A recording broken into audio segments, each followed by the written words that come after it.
We have our Big 12 tier rankings for this week, and boy, has there been some shakeups at the top. Arizona losing to Kansas, and that is just the beginning of it. Yeah, we got Colorado off the top. Colorado currently sits at 14-10 on the season, 71 in Ken Palm, and they are coming off of back-to-back results versus Baylor and Arizona State, where they got a loss versus Baylor, and they beat Arizona State by 8. This is a D-tier team to me. Yeah, I think they're D tier. They are 4-7 now in the conference, which is not like absolutely horrific. But yeah, not a good team. Not a good team. I think at the top of D tier for me. Colorado at the top of the D tier is our first team off of the board. Next up, we have a very, very familiar customer, Kansas. Now, Kansas has been making a ton of noise recently. They are on absolute fire. It feels like nothing can stop Kansas basketball right now. Not even Darryn Peterson sitting out of games can stop them. Not even the undefeated Arizona Wildcats can stop them right now. Kansas coming off of a big home win against Arizona, upsetting the number 1 team in the country, and they are on a 8-game win streak right now in the Big 12 Conference that started with them defeating Iowa State. Fun fact, they also became just the first program in the last 40 years to defeat 2 15 or better squads in the same season. Damon, tell me why this is not an S-tier team. They're able to beat the number 1 team in the country without their number 1 pick. I think it's an S-tier team as well. I really do. I think it's probably on the back end of the S-tier, but I mean, they're top 10, Kevin. If that's not S-tier, I don't know what is. We have Oklahoma State. Oklahoma State, yeah, absolutely aura-mogged by Arizona in their last time out. They have not played since. They'll face Arizona State tonight, Damon. What are we going to do with the Cowboys?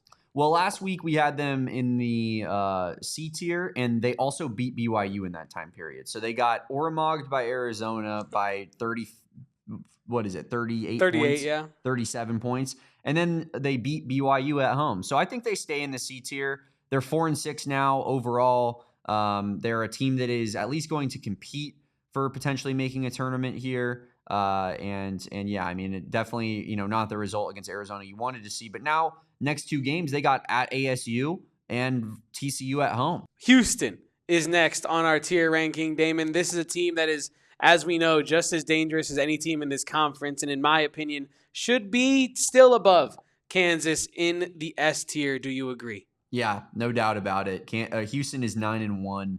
They're 21-2 overall. They're the number 3 team in the country.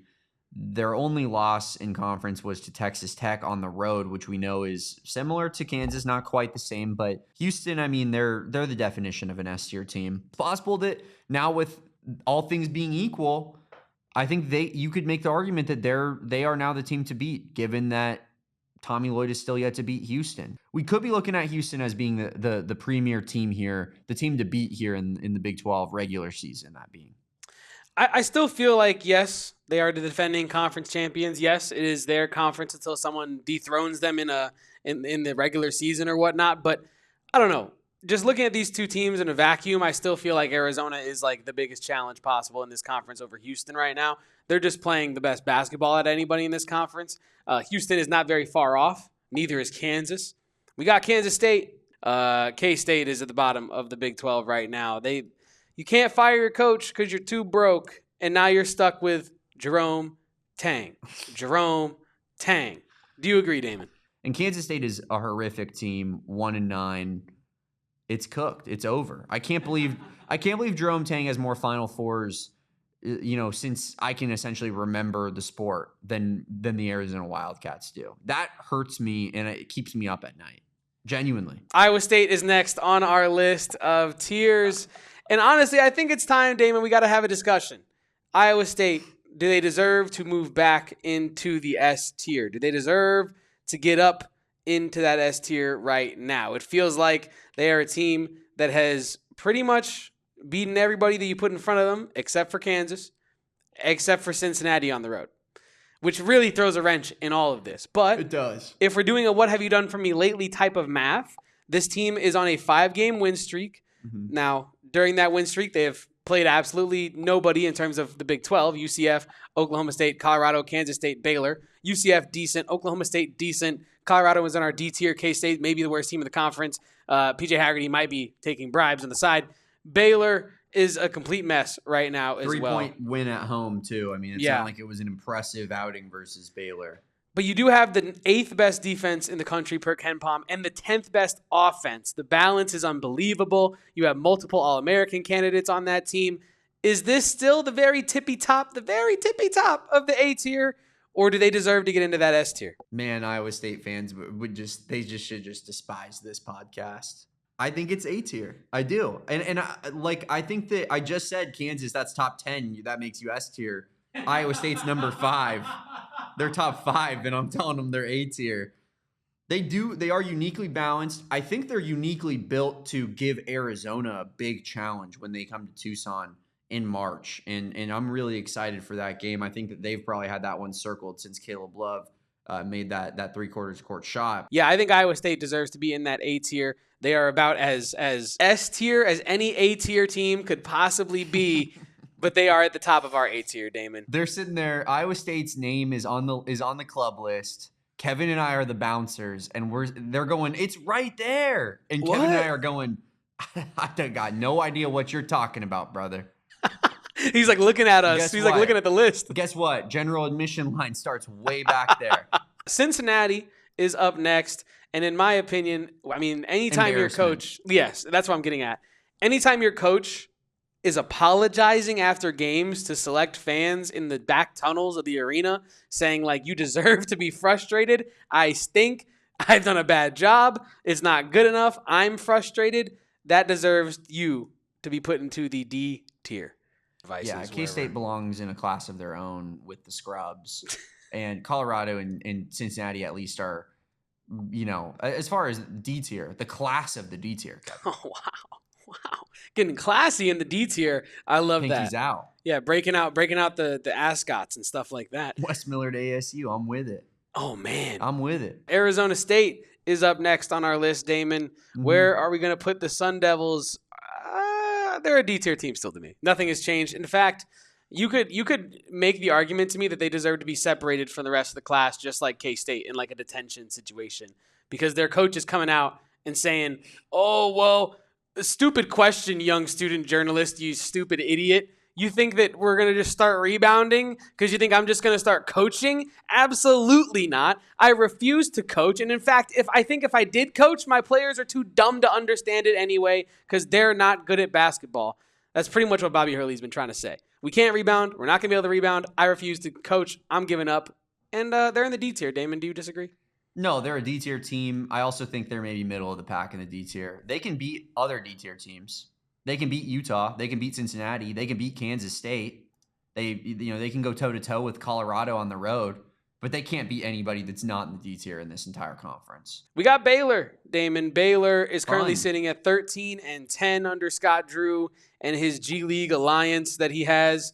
They have Big 12 wins against Oklahoma State, West Virginia, and Colorado, and Big 12 losses to every team with a pulse. Baylor, in my opinion, as talented as they are, for me, they're at the top of that D tier. Damon, do you agree, or do you think they sneak into the C tier? I think it's Baylor, it's Colorado, it's Cincinnati that are the teams that on a given day might be able to catch an okay team in this conference, might be able to beat a UCF, an Oklahoma State. But for the most part, bad basketball teams that you can't trust at all. It's the Arizona Wildcats, everybody. Arizona is up next. And now, look, Arizona takes a loss to Kansas on the road in Fog Allen in a raucous environment. Mm-hmm. Yes, no Darryn Peterson. I think that this team is still an S-tier team, Damon. I think Arizona is still an S-tier team. I think that they have shown enough over the course of the season to not drop out of that after one measly loss to one of the better teams in this conference. Arizona still at the top of the S-tier. Do you agree? Yeah, I'm with you. No doubt about it. I mean, I don't know about no doubt about it at the top. Like I said, I think I could hear an argument for Houston now that it's one loss apiece, and they're just kind of a team that's been there before, done that before. Kelvin Sampson has the last 2 Big 12 regular season championships and conference tournament championships, I believe, right? And it's not like it's with a new collection of players. It's Emmanuel Sharp, Joseph Tugler, Milos Uzan, and then the new players that they brought in are a bunch of 5-star, incredibly talented freshman, including Kingston Flemings, who looks like he's been there for 7 years at Houston for some reason. So I think, Houston, you could argue maybe belongs at the very top spot, but Arizona's body of work over the course of the entire season, I think, gives them a little bit of grace, right? You lose one game to a top 10 team, keep them in the S tier, keep them at the top. If anyone in the country deserves to be in the S tier of their conference, it is Arizona. Coming into that Kansas game, 8-0 in quad one wins this season, I believe, Damon, or road wins or something like that. This team is unbelievable. Like you said, their level of play is that of an S-tier team, not just in this conference, but in the whole damn country. This is still the who's who in the Big 12. You got Arizona, Houston, Kansas in that S tier, Iowa State in that A tier. Let's populate into the B tier here, Damon, with our friends at UCF. Yeah, we'll keep them in here, but man, is that a bad loss, Kevin. Yeah. I mean, look, you cannot lose to Cincinnati by 20, man. 20 points. You lose to Cincinnati by you cannot lose by 20 points to a coach that is actively apologizing after games because he is doing such a bad job. I think we're in a situation where these next 3 games are the season for UCF. You got to win all 3. Yeah, you can't lose to West Virginia, TCU, or Utah when you're trying to compete and make the tournament. Next up, West Virginia. Where are the Mountaineers this week, Damon? I think C tier. I think they've established themselves as a team at 6-5 in the conference that, they are taking care of business against some of the more lesser teams on their schedule, whether it's Kansas State, Cincinnati, Colorado, ASU, and even Kansas. They beat Kansas earlier in the year. Their one not so good loss is to Baylor, essentially. All the rest of the games, they've kind of done exactly what you would expect them to do. Beat the bad teams, lose to the really good teams. So I think that's C tier. I think they're average, but I think they're a year away from being actually a pretty solid basketball team. And next up, we got Utah, who stinks and belongs in the D tier. You got anything else to say on Utah? No, we can ration out our time on air here with Utah and just get right back into our list because this is a D tier team. They're not very good. We've been pretty open about how bad Utah is this year, but also the fact that they have a first-year head coach, and historically they're one of the worst programs in the country. So the uphill battle for Alex Jensen is the understatement of the century. So we'll see what he can do there. But yeah, it's been a rough first year for Alex Jensen in Utah. Next up, we got Texas Tech. I think this is our second A-tier team, Damon. I agree with you. I don't think they're quite an S-tier team. I think that they're a couple players away from being that S-tier team. They have the upper echelon talent, the ceiling raisers, the guys that can make them beat an S-tier team, but I don't know if they have the horses to do that sustainably over 5 NCAA tournament games that I think makes the S-tier teams the true contenders out of the Big 12. Moving on, we got TCU. Damon, TCU, go Frogs on our list here. Lost a lot of respect for TCU so far this season, Kevin. 1,000%. And that's where I was going with this, Damon. Are we sure this is still a C-tier team? No. We're not sure it's still a C-tier team. I mean, they beat Baylor, right? They lost to Colorado. As we talked about with Baylor, Colorado, Cincinnati, those are kind of the teams that I think can maybe get a result against one of those C-tier, maybe that B-tier team in UCF. But yeah, I lost a lot of respect for TCU this year. I think TCU should be a lot better than what they're playing at, and it seems as though we're trending towards putting them in the D tier here and saying that they are maybe the class of the D tier. Yeah, I mean, it's tough because I really do believe that they have the talent of a C-tier team. I believe they have the coaching of a C-tier team. D for Jamie Dixon. Indeed, unfortunately. But their resume is that of a D-tier team. Any team with a pulse in this conference they have played, they have lost.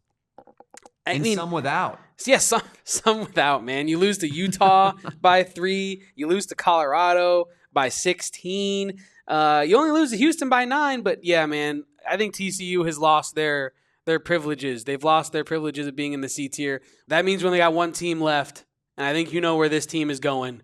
It is BYU. Welcome back to the BYU B tier. Where you belong, gentlemen. Exactly. Yeah, BYU in the B tier. They still have time to prove they're an A-tier team, but it's not trending in that direction right now, Damon. This is our complete list here, Kevin. It is. This is our complete list. Arizona in the S tier, Houston and Kansas just behind them. And then in the A tier, you got Iowa State and Texas Tech. In the B tier, you got BYU tier and UCF. And then in the C tier, it's West Virginia and Oklahoma State. And in the D tier, it is packed this week, Damon.